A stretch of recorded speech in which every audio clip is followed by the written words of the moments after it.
Vous avez vu ce monsieur, député LFI, Carlos Martins Bilonga, qui possède déjà 2 appartements,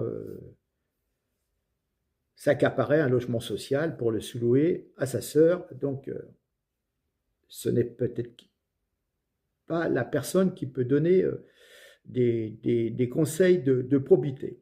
Alors, il y a toujours un esprit de vengeance chez certains élus LFI, pourtant élus de la République, et vous allez voir que ce monsieur théorise le grand remplacement comme un projet politique. Si on lit entre les lignes, on a l'impression qu'il n'est pas français, qu'il les déteste et qu'il est issu d'une race supérieure. Donc ce monsieur accumule d'ailleurs les polémiques. Il a eu des propos misogynes contre la ministre de la Culture, Rachida Dati. Il a tout simplement dit que celle-ci, pour sa carrière, avait couché, et c'est comme ça qu'elle est parvenue à être ministre. Il a ensuite présenté des excuses, et puis là, il est quand même accusé d'avoir tenu des propos racialistes, voire même d'avoir voté le grand remplacement. L'air de dire on est plus intelligent, on est plus endurant, on fait plus de gosses que les blancs, voilà. Alors c'était dans une émission d'une plateforme sur le net qui s'appelle La Librairie africaine, le 23 décembre, et ce député, donc, Carlos Martins Bilongo, n'a pas mâché ses mots sur la volonté de prendre une revanche sur les Français, alors qu'il est lui-même français, mais on imagine, en écoutant son discours, qu'il fait la distinction entre les Français noirs et les Français blancs. Voilà précisément ce qu'il dit. Je suis déjà député. On a déjà mis un pied à l'intérieur. Ici, ce que nos parents ont enduré, il ne faut pas le laisser comme ça et faire table rase. On ne va pas les laisser faire. Moi, je ne vais pas laisser ces racistes faire leur petite vie avec leurs milliardaires et insulter les gens à la télé. On va leur montrer qu'on est plus nombreux. Ils ont voulu se foutre de nous. Ils ont voulu nous insulter. Nous, on est plus intelligents, on est plus endurants. Et si on a fait plus de gosses qu'eux, s'ils voulaient faire des gosses, ils n'ont qu'à s'aimer, faire l'amour et faire des enfants. S'ils n'arrivent pas à en faire, tant pis pour eux. En tout cas, nous, on a réussi à le faire. Nos mamans ont réussi à nous éduquer correctement. J'ouvre une parenthèse. Quand on voit tous les enfants et adolescents qui traînent dans la rue et qui s'adonnent au narcotrafic, on peut se poser la question si franchement l'éducation a été faite correctement.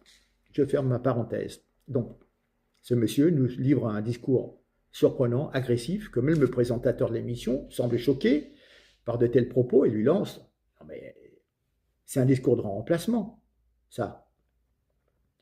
Donc voilà, c'est quand même une honte de vouloir remplacer une population de sans volonté.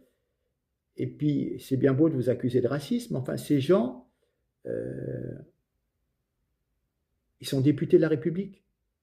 Donc, ils sont vachement montés en grade. Donc, non, ça leur convient pas. Je ne comprends pas. Et puis, se vanter de vouloir remplacer une population. Alors, à la rigueur, on part pour le génocide des Blancs. Donc, on peut constater que le seul racisme encore autorisé en France concerne les Blancs, et la justice ne dit rien. Un député qui parle des Français blancs comme d'un groupe inférieur dont la disparition serait souhaitable, oui, c'est du racisme, et ce racisme vient de la gauche. En ce qui concerne les problèmes de natalité, eh bien oui, les Français font moins d'enfants, parce qu'ils sont soucieux de l'avenir, et de l'éducation, oui, l'avenir, l'éducation de leurs enfants, etc., et de la crise économique. Et puis certains, font des enfants parce que la contraception n'est pas dans leur culture. Pour certains, d'après leur religion, c'est un don de Dieu. Et puis c'est vrai que plus on a d'enfants, plus il y a des allocations qui tombent. Donc quelque part, c'est pratique aussi. Donc vous voyez, franchement.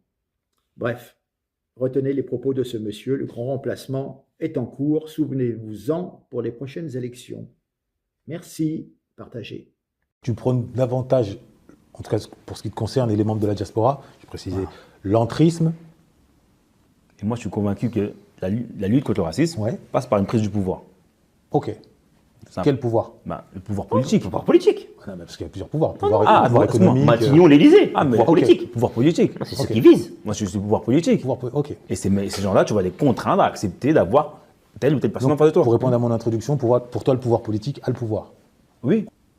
Tu changes le logiciel en prenant le pouvoir. On ne peut pas dire je suis fou, le mec qui pense qu'il va prendre le pouvoir. Je suis déjà député. On a déjà mis un pied à l'intérieur. Ici, ce que nos parents ont enduré, il ne faut pas le laisser comme ça, table rase.